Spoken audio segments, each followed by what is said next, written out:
Үшінші А сынып оқушысы Сержанова Ерке, ақмақ қасқыр ертегісі. Ертеде бір ақмақ қасқыр болады. Оның бүкіл тістерінің барлығы қалып, бір-екі тісі ғана қалады. Оның көзі де нашар көреді. Оның қорегі жоқ болады. Ол қорегін іздеп орманды аралап жүреді. Bir құлынды көреді.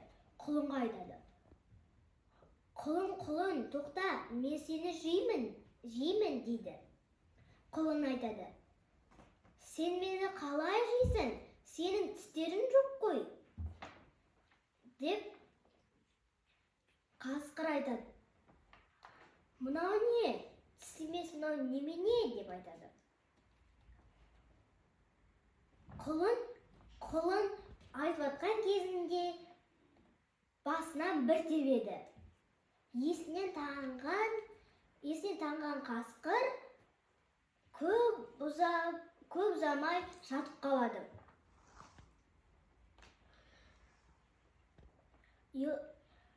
Ұйқысынан тұрған соң, есін жиған соң, мен құлынды жейдім ба, жемедім ба деп түсінбей қалады.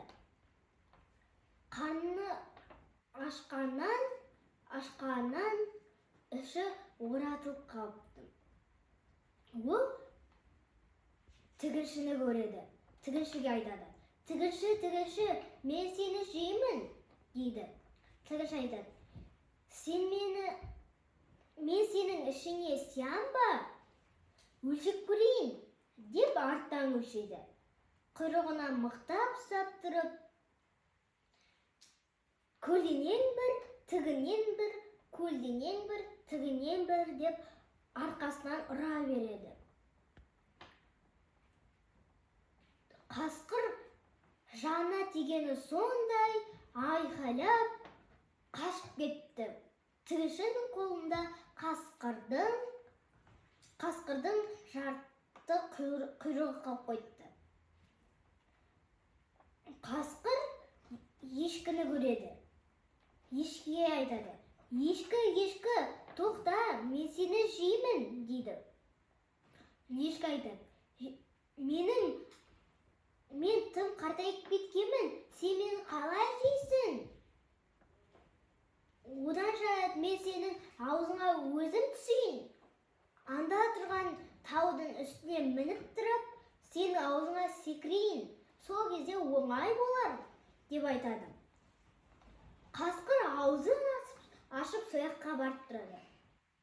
Ешкі сояққа барып, аузына қарай секірген сияқты болып, басынан бір тебеді.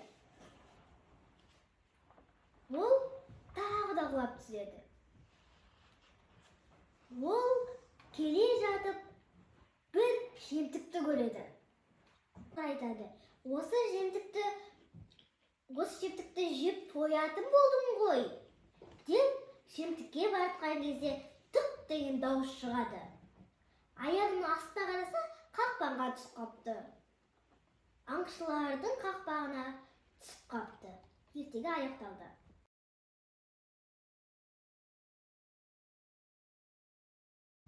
Үшінші А сынып оқушысы Азаматұлы Нұрмұхамед. Мен сіздерге ақмақ қасқырдың ертегісін айтып беретін боламын. Ертеде бір қасқыр болыпты. Оның тістері де жоқ, көздері нашар көретін болыпты. Қасқыр аң аулауға шықты. Ол бір жайылып жүрген құлынды көреді. Қасқыр айтады: Құлын, мен сені жеймін, дейді.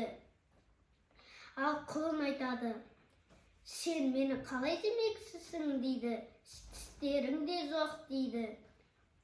Менің тістерім бар, дейді. Қане көрсетші, дейді. Міне қара, дейді. Аузын ашқанда қасқыр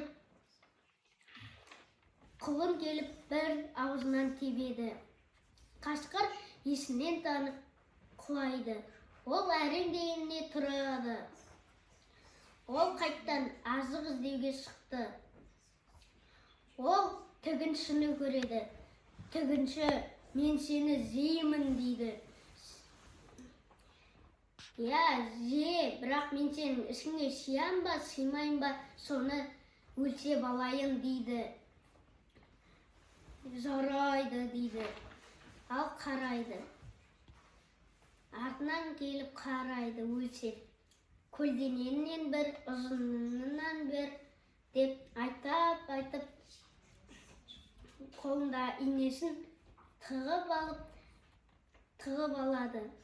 Ол қасқыр құйрығының жартысын қалдырып, әреңдейіне қасып құтылады. Ол қайттан азық іздеуге шықты. Ол қойды көреді. Қойға бидеп айтады. Қой, мен сені жеймін дейді. Ал қой айтады. Сен мені қалай демексің? Тісің өтпейді ғо дейді. Ал қасқыр айтады. Өтеді дейді. Сен таудың етегіне тұр, мен жүгіріп келіп, таудың басынан аузыңа секірейін дейді. Қасқыр айтады. Жарайды дейді. Ал қой жүгіріп келіп, оның маңдайынан бір тебеді. Сосын қасқыр есінен танып қалады. Ол есінен тұрып, мен қойды жедім ба, жемедім ба дейді. Мен жесем, қарным томпиып тұрады ғой дейді. Ал ол қайттан азық іздеуге барады. Ол келе жатып жемтікті көреді. Ой, мен бір тоятын болдым ау дейді. Ол жеуге бара жатқанда астында бір қақпанға шығып қалады. Ол талай ақымақ болғанын көз жасына алады. Міне, осы ертегі аяқталды.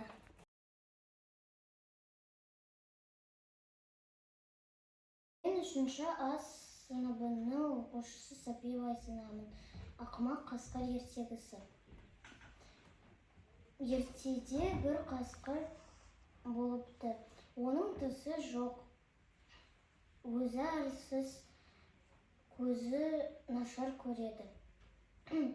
Бір күні қасқыр келе жатып қоректі іздейді.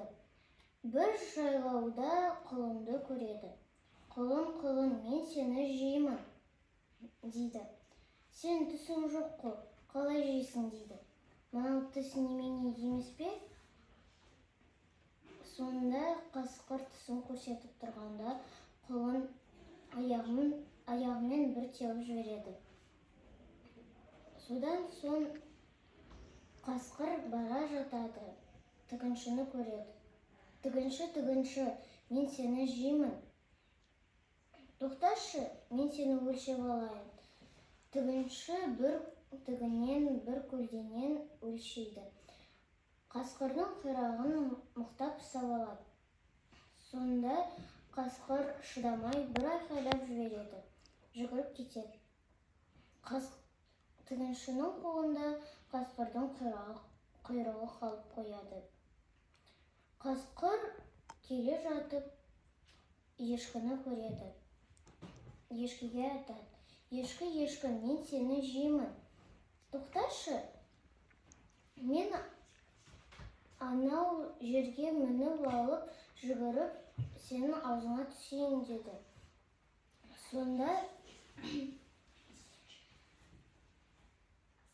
Сонда қасқыр аузын ашады. Ешкі жүгіріп секіргенде қасқырды бір теуіп жібереді. Қасқыр есінен талып қалып қалады. Бірнеше уақыттан соң тұрып, мен ешкіні жедім бе, жеген жоқпын ба? Егер мен ешкіні жесем, қарным толып тұратын еді, дейді. Содан соң қасқыр бара жатады. Бір жиекті көреді. Оған қатты қуанған қасқыр жүгіріп барады. Бірақ қақпанға түсіп қалады. Сонда қасқыр түсінеді. Бұл қақпан болғанын. Ертегі бітті.